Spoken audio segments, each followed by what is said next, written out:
Hello, how's it going? In today's video, I'll be starting Chapter 2 of Chronicle Volume 2 and looking at the line of Grond and the Gorian Empire. So let's go!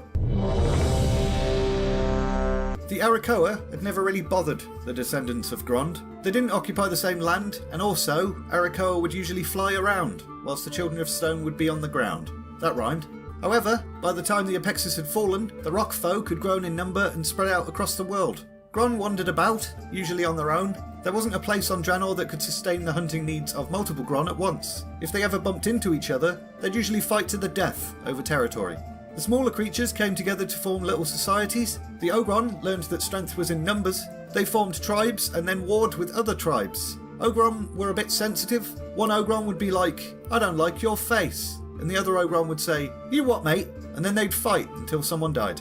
Ogres and Orcs quickly learned to fear the Ogron. Ogres knew that if their clan was conquered, they'd be sent into battle as cannon fodder against other Ogron tribes. The largest Orc settlement was in a massive cave network. It wasn't a bountiful region, but the Orcs preferred a meagre and free existence rather than, being slaves. Believe it or not, some Arakoa had survived the Breath of Rukmar explosion. They'd spread out across the land and taken many of the race's coveted crystal shards with them. What remained of the Skalaxi were led by Yonzi. He learned of a cache of knowledge, buried beneath the ruins of an Apexis coastal settlement in Talador. Problem was, this area was now occupied by the Ogron. Yonzi and his followers observed the Ogron from the skies, looking for an opportunity to topple the brutes by force. They realised the best option was the Ogron's slaves. The ogres weren't as mighty, but they were more intelligent.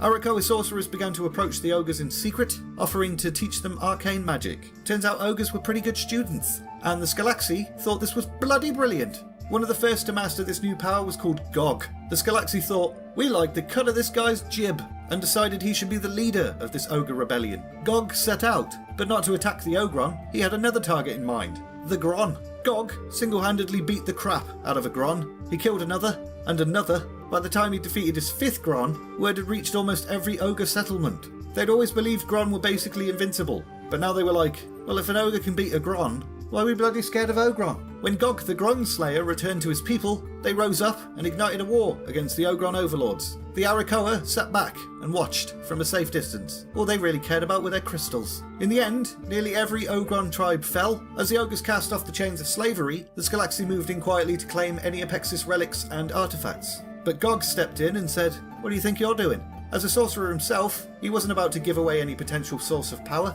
His people had paid for this land with blood. Gog then declared himself Gorgog, which means King Gog.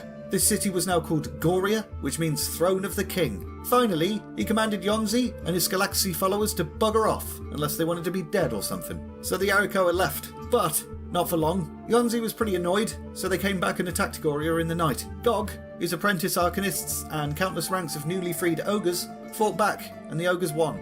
The king captured Yonzi, and let's just say Yonzi didn't die quickly. The tale of Yonzi's gruesome end spread out across the land. There weren't many Arakoan incursions on ogre holdings after that. The Gorian Empire gradually expanded over generations. New settlements sprang up. The two largest were Highmaul in western Nagrand and Bladespire Hold in Frostfire Ridge. These cities became highly militant outposts that constantly expanded the Empire's borders. Goria remained the capital and a hub for knowledge and training in the arcane arts. The ogre's practice of arcane magics did have some weird side effects. Some ogre babies started being born with two heads. This was quite rare, but these two-headed ogres were extremely gifted spellcasters, so their appearance wasn't met with disgust, but rather seen as a good omen. They loved it so much, in fact, they even developed spells to replicate this phenomenon, so that normal ogres could grow their own second head. This would increase their intelligence and aptitude for magic, but also, it just gave them someone to talk to when they felt lonely. And we're leaving it there! Interesting stuff. I always like how Blizzard takes some of the more brutish, dumb creatures from the fantasy genre and gives them a little bit more between the ears. A couple of brain cells to rub together.